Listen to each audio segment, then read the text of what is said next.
అక్షరాల 25,00,00,000 అడిగానండి శ్రీధర్‌ని. నేను నీకు ఉంపుడుగత్తెగా ఉండలేనయ్యా! ఈ 1.5 సంవత్సరం నువ్వు నా దగ్గర ఆడిన అబద్ధాలకి, నాకు చేసిన మోసాలకి, నమ్మించి నువ్వు నన్ను వాడుకున్నావు చూడు. 5 సార్లు కడుపొచ్చి పోయింది చూడు. దానికి 25,00,00,000 కావాలనేసి నేనడిగా.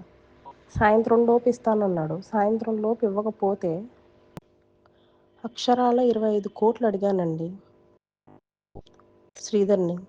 నేను నీకు ఉంపుడుగత్తెగా ఉండలేనయ్యా! ఈ 1.5 సంవత్సరం నువ్వు నా దగ్గర ఆడిన అబద్ధాలకి, నాకు చేసిన మోసాలకి, నమ్మించి నువ్వు నన్ను వాడుకున్నావు చూడు. 5 సార్లు కడుపొచ్చి పోయింది చూడు. దానికి 25,00,00,000 కావాలనేసి నేనడిగా. సాయంత్రం లోపు ఇస్తానన్నాడు. సాయంత్రం లోపు ఇవ్వకపోతే